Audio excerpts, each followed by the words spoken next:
Les réformes politiques du Faso enseignées au Burkinabé du Sénégal, il s'agit de mieux impliquer la diaspora au processus à travers une meilleure connaissance de ses réalités, la paix et la tolérance comme engrais du civisme. Le terrain bobolais s'est avéré propice. Premier concerné, les couches sociales les mieux à même de faire germer autour d'elles ces idéaux. La rencontre se tient sur initiative du ministère en charge des droits humains. Et puis, 2 jours après, le passage du mystérieux commando de la mort, c'est la peur et la consternation pour les populations de Dabou en Côte d'Ivoire. Jusque-là, difficile de mettre une vraie identité sur les attaquants. Le pouvoir accuse les partisans de l'ancien président Laurent Gbagbo. Voilà qui fait la une de l'actualité en ce jour. Bonsoir, merci de nous suivre. Pour commencer ce communiqué, le président du Présidium des fédérations des associations islamiques du Burkina, président de la Commission nationale d'observation de la Lune, porte à la connaissance des fidèles musulmans ainsi que de l'ensemble de la communauté nationale que le croissant lunaire marquant la fin du jeûne de Ramadan n'ayant été aperçu par aucune des équipes d'observation déployées ce jour 17 août 2012 sur le territoire national. Le mois de Ramadan sera complété à 30 jours avec observation du jeûne suivant les préceptes sacrés de l'islam. Par conséquent, la fête de l'Aïd el-Fitr, commémorant la fête du mois de béni de Ramadan, sera célébrée au Burkina Faso le dimanche 19 août 2012. Le présidium de la FAIB souhaite une bonne fête de Ramadan à tous les habitants du Burkina Faso et prie Allah de répandre sa grâce et sa miséricorde sur notre cher pays. Ce communiqué est donc signé le président du Présidium, Dr Aboubakar Doukouré. Voilà donc à présent les Burkinabés du pays de la Teranga, mieux au fait de la vie de la nation mère du point de vue politique. C'est le ministre chargé des relations avec le Parlement en personne qui est allé porter l'information. L'objectif de la rencontre était de faire le point sur la question des réformes politiques envisagées pour le Faso. Nicolas Zigani. Le ministre d'État, au cours de son séjour à Dakar, a échangé avec la diaspora burkinabé sur plusieurs points des réformes politiques abordées pendant les assises nationales du CCRP, Conseil consultatif sur les réformes politiques. Notre présence ici se situe dans le sens que nous considérons la diaspora burkinabé comme une partie intégrante de notre pays. Il y en a même qui traitent toute la diaspora en général de 14e région du Burkina. Le processus de réforme a proposé de façon consensuelle la création d'un Sénat. Mais là, je vous assure que les débats ont été très houleux. Il y en a qui ont dit que c'est budgétivore. Ça, voilà une institution qu'on va encore créer, ajouter, alors que déjà les députés, là, on ne sait même pas. Quand on les voit à la télé, ils dorment, etc. Alors, mais ce à quoi nous avons abouti de façon consensuelle, c'est que il fallait créer une chambre concurrente de l'Assemblée nationale. Des échanges francs qui ont permis aux Burkinabés résidant au Sénégal d'obtenir des informations sur le CCRP. Le ministre d'État a ensuite rencontré les étudiants burkinabés. Et je dois dire que je repars très satisfait de cette mission.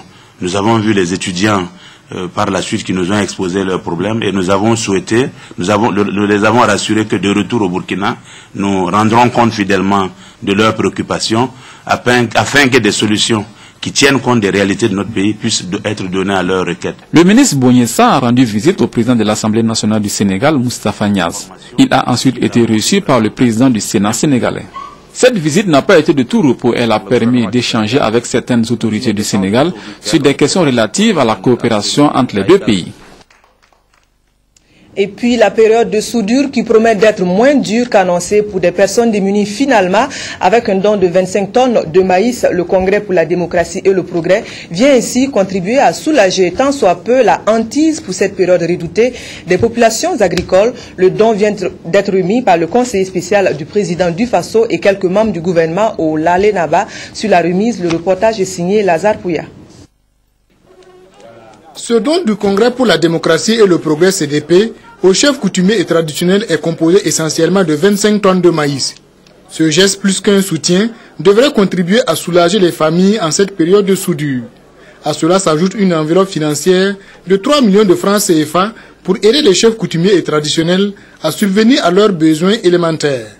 Dans son adresse aux chefs coutumiers et traditionnels, le conseiller spécial du président du Faso, secrétaire chargé des mouvements associatifs du CDP, François Compaoré, a, au nom du président du Faso, remercié les chefs traditionnels pour leur mobilisation et leur quête permanente pour la paix et la stabilité dans notre pays.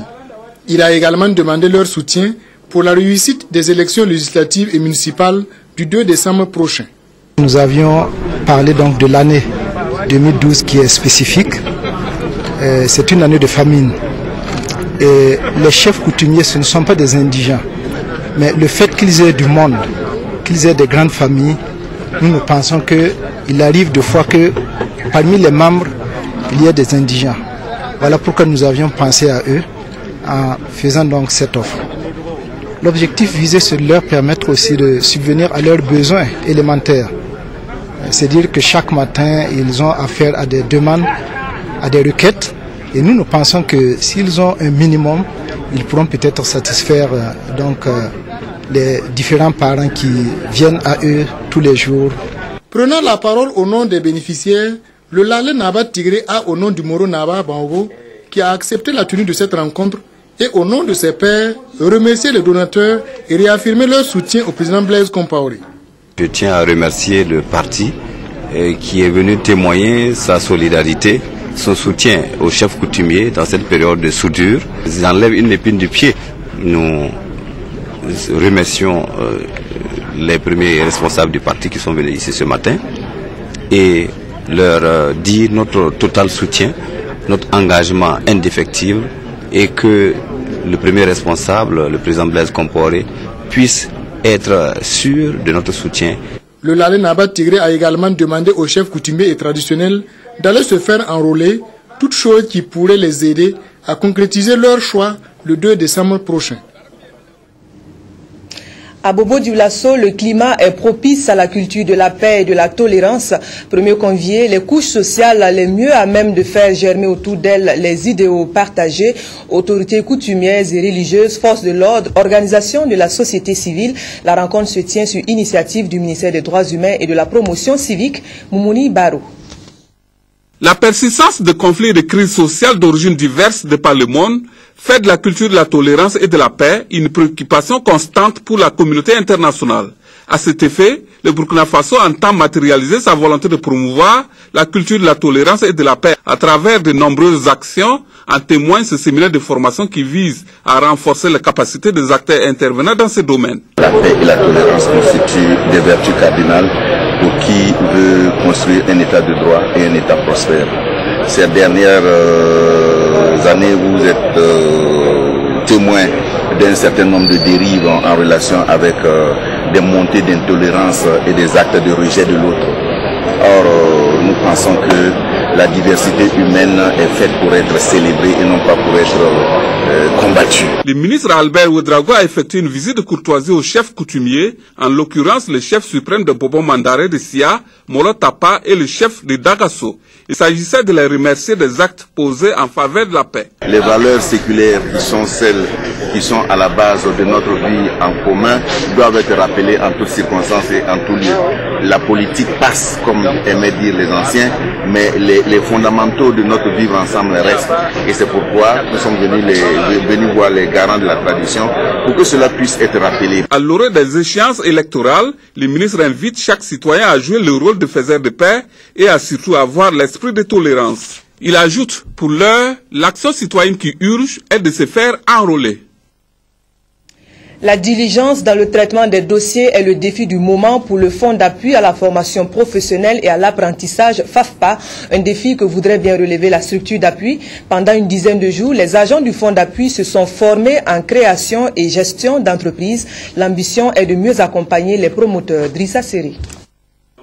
Étalées sur une dizaine de jours, ces deux sessions ont permis d'outiller les agents, les conseillers du FAFPA en charge du traitement des dossiers en création et en gestion d'entreprise pour mieux accompagner les promoteurs dans le développement d'activités génératrices de revenus, de création d'emplois et de richesses. La formation a été dispensée suivant la méthodologie GERM, Gérez mieux votre entreprise. Un agent qui a été formé est capable d'analyser le dossier, c'est-à-dire de juger la pertinence et l'adéquation entre ce qui est demandé par le promoteur et le produit qui est proposé. Deuxièmement, l'agent sera également capable de suivre la réalisation de l'action de formation. Parce qu'il connaît maintenant la méthodologie, il connaît les outils qui doivent être utilisés. De plus en plus, le FAFPA reçoit des dossiers émanant d'entreprises ou de jeunes en quête de formation. Grâce aux connaissances acquises, les conseillers pourront mieux analyser et instruire les dossiers qui leur seront soumis, mais aussi diligenter la formation en entrepreneuriat. C'est vraiment un gap que ces 2 sessions de formation viennent résoudre dans notre dispositif de financement de la formation professionnelle, parce que nous avons des dossiers depuis des années qui dorment dans les tiroirs parce que nous étions incapables de les analyser. Donc pour moi, le FAFPA, à l'image de la maison de l'entreprise, va se positionner davantage comme une des structures qui peut, n'est-ce pas, en tout cas, accompagner la mise en œuvre de l'EFTP au Burkina Faso. Plus d'une 50aine de dossiers attendent dans les tiroirs du FAFPA. Pour la directrice, les semaines à venir donneront l'occasion de voir ses conseillers à l'œuvre dans le traitement de ces dossiers. Tournée d'inspection des infrastructures sanitaires, celles de Kokologo, Tengandogo et Ouagadougou ont été passées en revue. C'est le ministre en charge de la Santé qui mène la visite. Il s'agit de s'assurer du bon déroulement des travaux, en vue aussi encourager les agents sur le terrain à mieux faire. Lazare Touya. C'est accompagné par le gouverneur du centre-ouest et du staff du ministère de la Santé que le professeur Adama Traoré est allé visiter les travaux du projet de renforcement du CSPS de Kokologo en centre médical. Ce projet d'un coût estimé à 350 millions de francs CFA consiste en la réhabilitation, la restructuration et l'exécution en travaux d'ouvrage pour l'érection du CSPS de Kokologo en centre médical. À cela s'ajoute la construction du mur de clôture de l'ensemble du site de plus de 1515 mètres linéaires et d'un château d'eau. Les travaux de restructuration du dispensaire, de la maternité et du laboratoire, ainsi que la réhabilitation du bâtiment principal et des logements jumelés, ont reçu la visite du chef du département de la santé. D'autres travaux tels le logement pour le médecin, la pharmacie et la rénovation de la maternité ont également reçu la visite du ministre de la Santé. Nous pouvons retenir que globalement le chantier évolue bien. Ils ont déjà usé de 2 mois, il reste 2 mois. Ils nous ont promis que le délai contractuel allait être respecté. Du reste, l'évolution le niveau de la réalisation montre vraiment qu'ils sont suffisamment avancés. Il s'agissait de visiter le projet de réforme du système sanitaire burkinabé qui consiste à transformer les CSPS des chefs-lieux des communes rurales et urbaines en centre médical. Nous sommes à près de 45%, il n'y a pas de contrainte majeure aussi qui nous empêcherait de pouvoir respecter ces délais. Je pense qu'au terme de 2 mois, nous pourrons éventuellement livrer les ouvrages sans problème. Après Kokologo, le ministre de la Santé s'est rendu à Tangango où il a visité le projet de construction du mur de l'hôpital Blaise Compaoré et les travaux du chantier de construction des bâtiments administratifs et de dépôt de médicaments de la Cameroun. De retour à Ouagadougou, le professeur Adama Traoré a terminé sa visite à l'ex-Tripanou où il a visité les travaux de construction d'un bâtiment administratif de R+3 du CHI Aldo Ouedraogo. Et puis on revient sur la tournée du ministre en charge de la communication dans les régions du sud-ouest et des Cascades. C'est une sortie pour faire l'état des lieux de la mise en œuvre des centres de production télévisuelle RTV2. Le temps d'une halte, le ministre Traoré et son équipe ont pu partager le quotidien des populations de quelques localités traversées. Le carnet de route de notre envoyé spécial, Yacouba Goro. Au cours de ces escales, le premier responsable du département en charge de la communication, porte-parole du gouvernement, a échangé avec les autorités et les forces vives de ces différentes localités sur des perspectives de développement. Une stratégie de communication de proximité qui a permis de relever les préoccupations de ces différentes communes et d'unir les fils et filles des Cascades autour des objectifs de développement. Il s'agit pour nous de récolter cet ensemble de préoccupations sur le terrain et donner des explications sur les actions et les politiques gouvernementales en la matière et d'envisager de manière concrète comment est-ce qu'on peut apporter des solutions. Les communes rurales de Wo, Sidéradougou et Tiofora ont reçu la visite de la délégation du ministère de la Communication. La délégation s'est ensuite déportée dans les communes de Sendou, Wolonkoto, Dakoro, Nyankorodougou et Soubaragnédougou. Une visite tant attendue par les fils et filles des différentes localités. Vraiment, c'est un ouf de soulagement pour nous d'accueillir le monsieur le ministre qui a vraiment accepté de répondre aux préoccupations de la population. Ça a été une rencontre très fructueuse, ça nous a permis quand même de le rappeler encore une fois de plus les difficultés que nous connaissons au niveau de la commune, notamment les questions d'eau potable, de santé, l'orpaillage qui est en train de gangréner vraiment la commune. Dans chacune de ces communes, les difficultés sont les mêmes. Il s'agit entre autres des problèmes de couverture radiophonique et télévisuelle, de voirie, d'infrastructures sanitaires, éducatives et d'accès à l'électricité.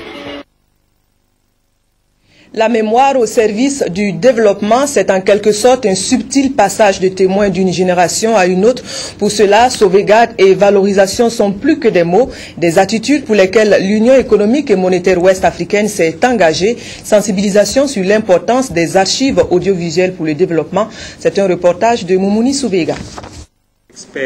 Informer et sensibiliser ces professionnels de l'audiovisuel et du cinéma sur la sauvegarde, la préservation et la valorisation des archives au sein de l'espace UEMOA, tel est le but de cette rencontre initiée par l'institution communautaire pour combler un vide constaté dans ce domaine. Nos archives audiovisuelles dans l'espace UEMOA sont dans un état très préoccupant, mais aussi par le basculement qui va se faire bientôt. 2015 était la date butoir pour nos États, pour le passage de l'analogique au numérique. Nous avons lancé une étude depuis 2010.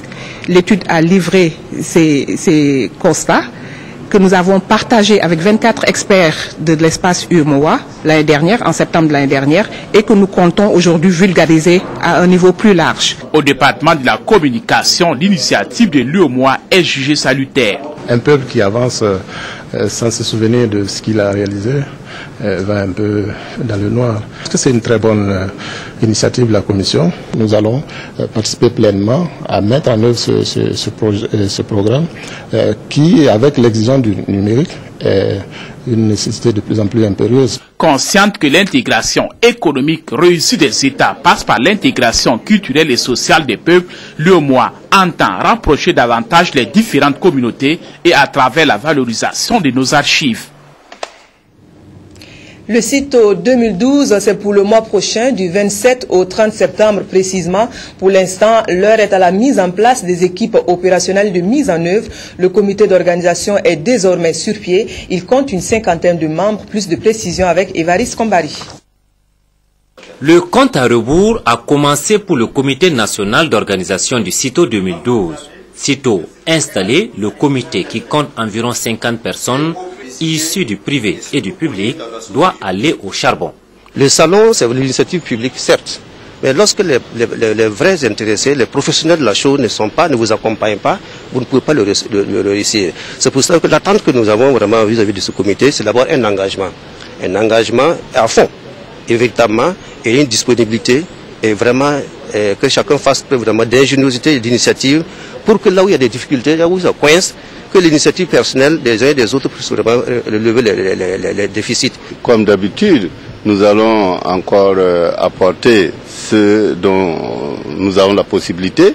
Et ce sont nos salles, ce sont nos pauses café, et ce sont nos chambres que nous faisons une réduction. Le CITO se déroulera du 27 au 30 septembre 2012 sur le site du CIAO. Environ 30 pays sont attendus avec comme pays invité d'honneur l'Algérie. Nous invitons plus d'une trentaine de pays, mais le taux de réponse est à près de 50%. C'est pourquoi je parle d'une quinzaine de pays qui sont attendus. Il y a déjà eu des manifestations, des pays ont déjà confirmé leur participation, mais nous espérons jusqu'à 15 pays cette année. L'édition 2012 du CITO sera marquée aussi par l'ouverture d'un pavillon, au sein duquel les 13 régions du Burkina Faso viendront exposer leur potentialité touristique. Tourisme et transport sont les faces d'une même pièce, a dit le secrétaire général du ministère de la Culture. Et c'est pourquoi le CITO 2012 sera placé sous le thème Tourisme et transport. Quelle stratégie pour de meilleures conditions de desserte? C'est finalement la raison qui l'emporte sur la plaine de production rizicole de Niena-Djonkele dans le Kénédougou. Face aux difficultés techniques de production, les producteurs de la localité avaient fait planer la menace d'un arrêt de travail. Dans ces conditions, la visite du ministre en charge de l'agriculture sur les lieux a été accueillie comme un signe d'apaisement. Le point de Moumouni Soubega. Nous sommes ici à la plaine de Niena-Djonkele dans le Kénédougou. D'un potentiel de plus de 10 000 hectares, c'est l'une des plus grandes plaines rizicoles aménagées du pays, mais elle est confrontée à de nombreuses difficultés depuis une décennie. Les aménagements comportaient des erreurs. Il y avait des parties hautes où l'eau n'arrivait pas. Il y avait d'autres parties qui s'inondaient dès les premières pluies. L'eau qui, au début, avant aménagement, passait dans les parcelles, était drainée hors de la parcelle et entraînait donc vraiment des manques d'eau sur les parcelles. Donc une difficulté de production du riz. Et pour encourager les producteurs et s'assurer que la reprise de la plaine est effective, le ministre délégué chargé de l'agriculture a effectué le déplacement. Le docteur Abdoulaye Kombari a également eu des échanges avec les producteurs sur leurs difficultés et les actions que le gouvernement compte entreprendre. Sur les 10 000 hectares, ils l'ont dit, il y a à peine 1460 hectares qui sont exploités. Et pour l'engagement de l'État, au titre de cette année, nous avons déjà donc réhabilité 300 hectares à partir donc du système d'irrigation, parce qu'ils sont très contents donc de voir effectivement que là où ils passaient abandonnés, aujourd'hui l'eau est là et nous prenons l'engagement de pouvoir continuer. C'est une réhabilitation donc graduelle sur les 10 000 hectares. Quant aux producteurs, ils s'engagent à leur tour à produire plus. Dans 5 ans, si on accepte toujours à nous aider et à faire les trucs comme ça, vraiment tous les 1400 hectares là seront choisinés. Nous sommes très contents avec l'appui du gouvernement. La plaine de Niena-Djonkele renferme de nombreuses potentialités en termes hydriques et de recherche du sol et la reprise des activités suscite de l'espoir car il est surtout question pour le gouvernement et les producteurs d'intensifier la production de riz dont la demande au plan national devient de plus en plus forte. Et puis sur le vif, c'est un bilan satisfaisant pour le ministère en charge de l'environnement. Le premier responsable du département en tête, les travailleurs ont réussi le pari des 1000 plans par ministère et institution. Un autre motif de satisfaction, l'engouement des autres départements à faire atteindre l'objectif d'un Burkina plus vert. Jean-Emmanuel Ouedraogo. Opération 1000 plans par ministère et par institution. C'est le département de l'environnement qui clôt la série. 500 plans mis en terre dans la cour de la Direction générale de la faune et de la forêt. Tous les services du ministère se sont mobilisés. En tant que ministère qui accompagnait les autres ministères et institutions, nous avons décidé d'abord que la charité bien ordonnée commence par les autres. Le mot d'ordre a été pleinement suivi. Toutes les institutions, tous les ministères ou presque ont marqué leur engagement. Bilan satisfaisant. L'engagement des différents départements, et institutions et ministères a été total. Et ce qui a pu même susciter un engouement certain à travers tout le pays, parce que comme on dit souvent, l'exemple vient par le haut. Toutes les institutions ont fait ce qu'il fallait faire, il n'y en a que 2 qui se font attendre et qui n'ont pas été programmés. Un bilan d'autant plus satisfaisant que le mot d'ordre planton responsable a également été suivi. La plupart des opérations ont été menées sur des sites clôturés ou protégés. De quoi donner déjà des idées pour la prochaine campagne. Nécessairement, l'opération 1000 plans, peut-être demain 2000 plans, par ministère et institution sera certainement renouvelée. Ce sera probablement un autre thème que planter responsable, y compris planter responsable. Pourquoi pas l'année prochaine, par exemple, un arbre fruitier ou un arbre d'ombrage pour les élèves. Si vous avez remarqué, de plus en plus dans les cours des établissements d'enseignement secondaire primaire, il n'y a pas d'arbre. Tout a été arraché. En attendant, pour les retardataires, à noter que le département de l'environnement déconseille les reboisements au-delà du 15 août, sauf pour ceux qui ont les moyens d'arroser. Planter responsable et utile, c'est le credo pour le ministère en charge de l'agriculture et de l'hydraulique. C'est sur 7 sites différents que le département a réparti sa contribution sur le lancement officiel de l'opération. Le reportage est signé de Ernest Kambiré. Une brève démonstration sur comment planter un arbre et voici les agents du ministère de l'Agriculture et de l'Hydraulique à l'œuvre avec à leur tête les deux ministres en charge de l'Agriculture et de l'Hydraulique. Une opération de reboisement pour répondre au mot d'ordre 1000 plants par ministère et par institution qui a permis de planter plus de 1000 plants sur 7 sites qui abritent les différents services du département. Pour nous, évidemment, ministère de l'Agriculture, c'est une action qui est indispensable parce que l'environnement, la protection des écosystèmes va de pair évidemment avec la production.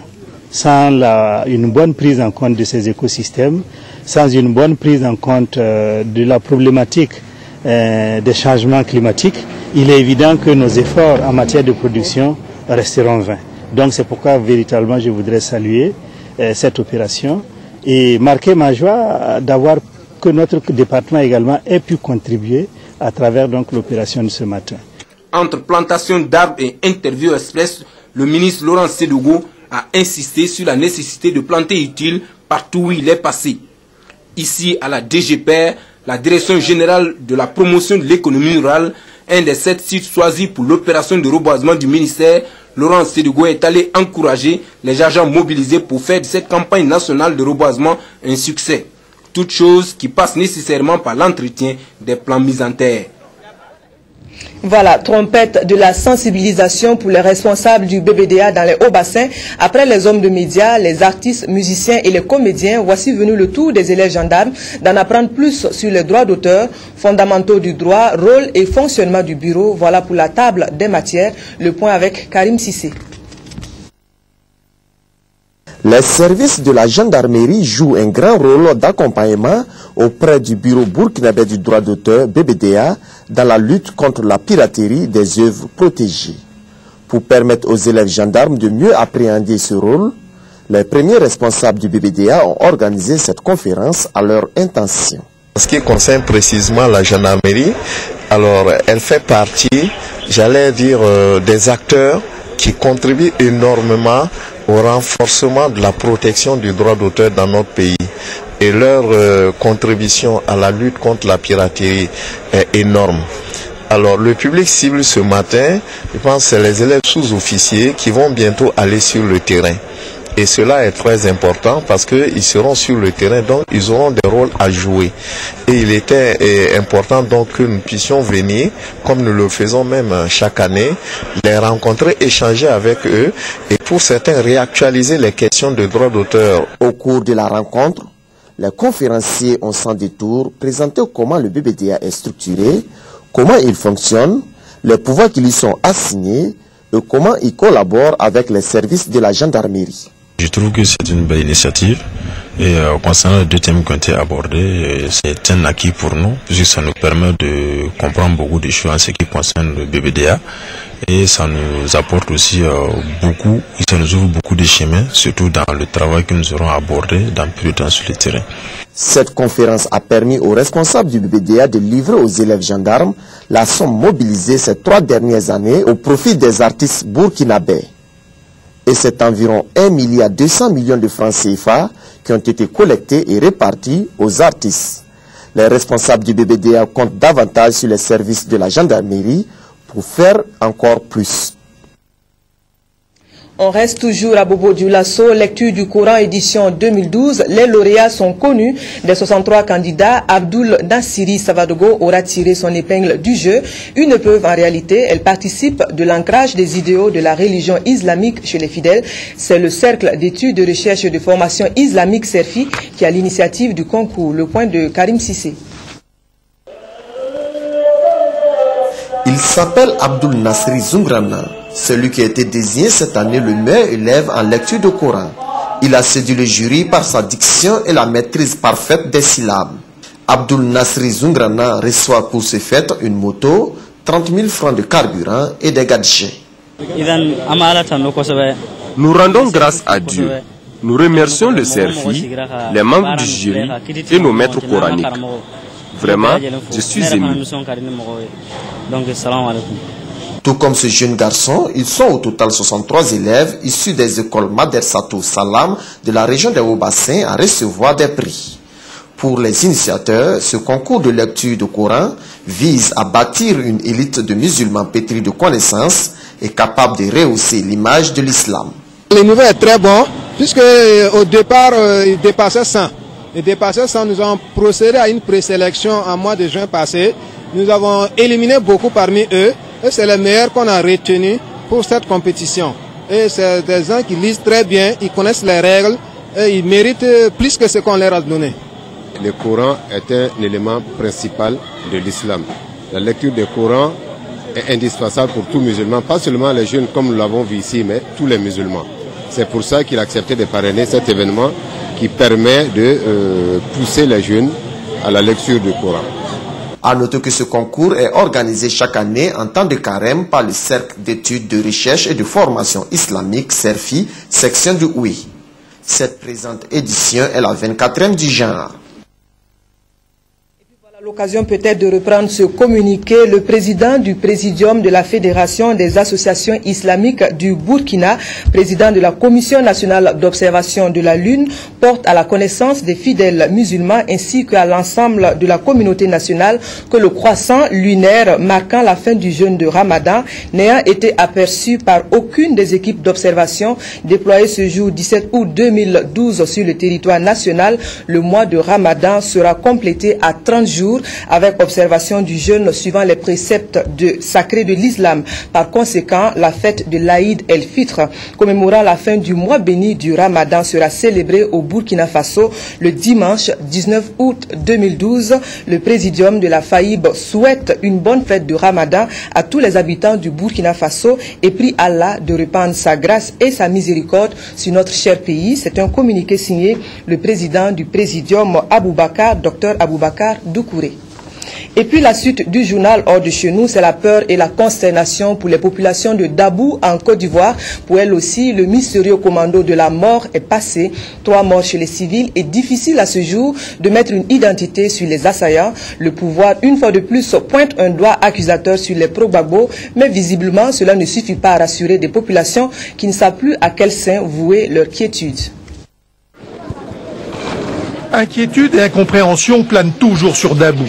Après une nuit de tirs nourris, les habitants de cette petite ville à 50 km à l'ouest d'Abidjan sont choqués. On a très peur, on a peur, parce que bon, on ne sait pas, d'un moment à l'autre ça peut basculer, bon. C'est vraiment inquiétant, on n'a pas dormi toute la nuit, ça a été terrible, la nuit a été terrible pour nous. L'opération a coûté la vie à 3 civils, un chauffeur de bus et 2 employés d'une boulangerie, purement et simplement exécutés selon les témoignages d'un rescapé. Mercredi soir, à partir de 23 h, une 60aine d'hommes lourdement armés a attaqué le camp militaire, le commissariat, la gendarmerie et la prison. Tout a été saccagé, les assaillants sont repartis avec des armes, des uniformes et ont libéré tous les prisonniers. C'est eux qui ont dit aux agents, à l'agent, dis à tes camarades d'ouvrir la porte, sinon on va te tuer. Sinon on va te tuer. Et ça tirait. Des renforts d'Abidjan sont venus prêter main forte pour établir l'ordre et la sécurité. Nous les avons repoussés et nous avons fait le ratissage depuis ce matin jusqu'à cette heure-ci. Et nous allons étendre ce ratissage à l'intérieur maintenant des autres localités. 2 assaillants auraient été tués et une dizaine faits prisonniers. Mais un flou entoure l'identité de ces commandos qui ont frappé à plusieurs reprises les forces républicaines de Côte d'Ivoire. Le pouvoir accuse systématiquement les miliciens pro-Gbagbo, mais de nombreux ex-combattants qui ont contribué à installer le président Ouattara au pouvoir attendent toujours une reconnaissance et s'impatientent. Âmes sensibles, abstenez-vous. Les actes semblent tout droit sortis d'une autre époque. Tenez, celle de l'apartheid par exemple. Plus de 38 morts et une centaine de blessés. Le bilan est lourd pour la répression d'une grève. Pour autant, les mineurs sud-africains ne comptent pas baisser les bras. Quitte à se faire tuer, ils comptent poursuivre la grève jusqu'à voir devenir réalité l'augmentation de 100% de leur salaire. Carnage en Afrique du Sud. Les forces de l'ordre ont tiré à balles réelles sur des mineurs en grève qui refusaient de se disperser. Le bilan est lourd, 36 morts et 78 blessés. En grève depuis une semaine, ils demandaient des augmentations de salaire. Jeudi matin, plusieurs centaines de grévistes armés de gourdins et de machettes s'étaient regroupés à l'extérieur de la mine, refusant l'ordre de reprendre le travail. La police aurait d'abord utilisé des gaz lacrymogènes et des canons à eau pour les disperser. Mais la situation a vite dégénéré. La police assure avoir riposté pour se protéger. Dans le pays et dans les familles, c'est la consternation. Nos frères, nos maris, nos fils sont morts. Nous sommes dans la peine. Nous demandons au gouvernement pourquoi. Pourquoi le gouvernement n'a pas répondu aux demandes des mineurs et de leurs familles? Pourquoi il les tue? Le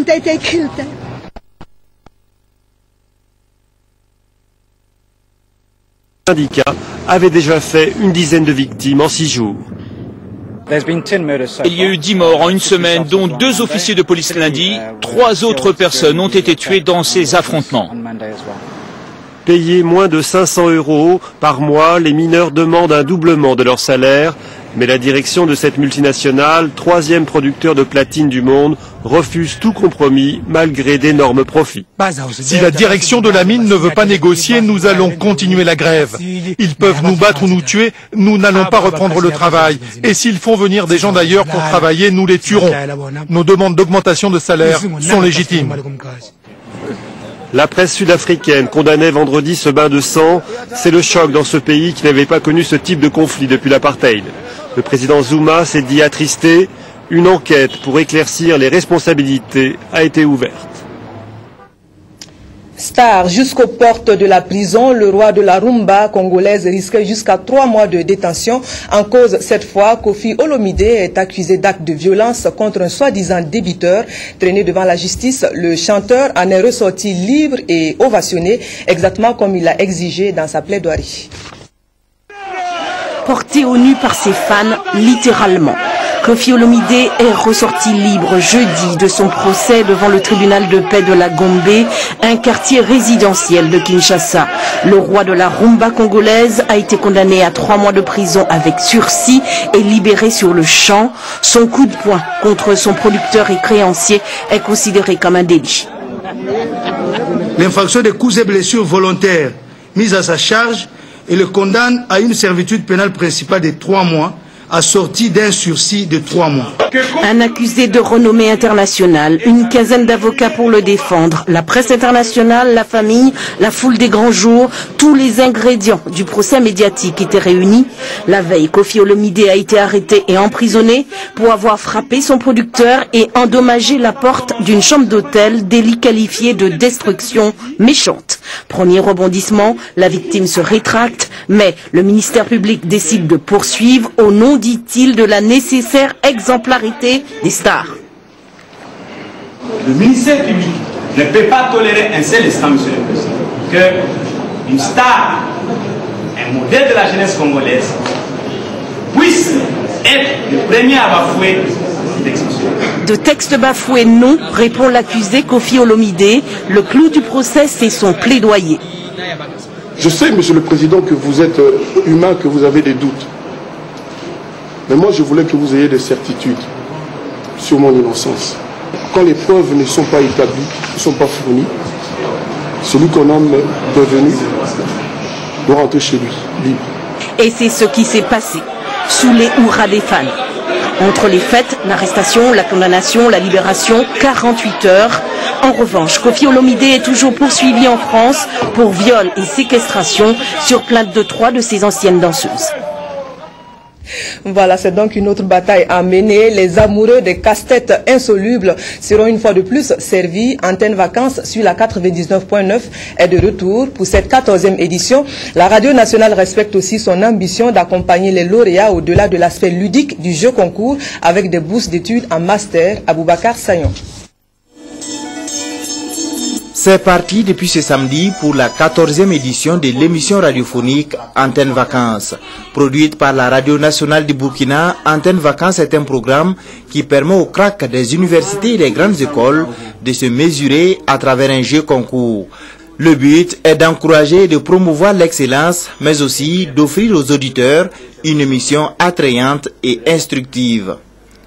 4 candidats ont ainsi participé à la première phase éliminatoire qui a vu la victoire de Aboubakari Rabo, étudiant à l'université de Ouagadougou. C'est une satisfaction pour moi parce que franchement, j'avoue que je venais en fait pour acquérir de l'expérience. Je ne pensais pas en tout cas que dès cette première manche-là, je serais retenu pour les demi-finales. Et donc je suis très très heureux.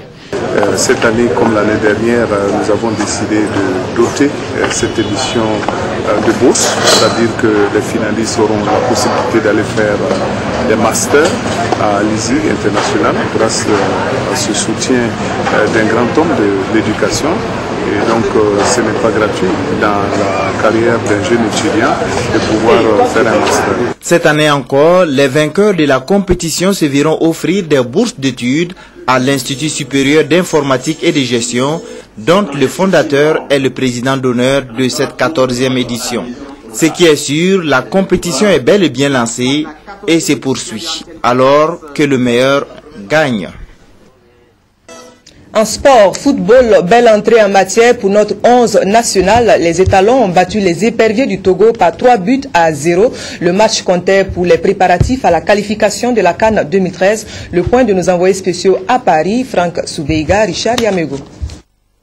À scruter de près l'effectif des étalons, très peu de parieurs auraient misé sur le groupe des Burkinabés contre le Togo. Certains animateurs de la sélection n'ont pas pu répondre à la requête des encadreurs techniques et de la Fédération burkinabé de football. Compte tenu de leur effectif pas très fourni, les étalons ne peuvent pas se permettre de prendre les choses en main. Chaque équipe a réussi à tenir l'autre en respect au cours de la première période de jeu, 0-0. C'est dans la deuxième partie de jeu que les choses s'accélèrent. Seyi Emmanuel Adebayor entre en jeu côté togolais. C'est acté, les Togolais veulent jouer l'attaque à outrance. À l'image de ce geste technique de Serge Akakpo qui aurait pu surprendre Soulama Abdoulaye. En allant à l'assaut du camp burkinabé, les éperviers dégarnissent et la 62e minute leur sera fatale. Le Burkina récupère assez bien et Abdoulaye Cissé trouve Aboubakar Ouattara qui trompe Maourbe Atsu. 1-0 pour le Burkina. Alors que le Togo cherche à revenir à la hauteur des Burkinabés, ces derniers en profitent pour faire leur trou. 67e minute, Aboubakar Ouattara, buteur, se mue en passeur pour permettre à Mohamed Kofi de doubler la mise burkinabé. 2-0.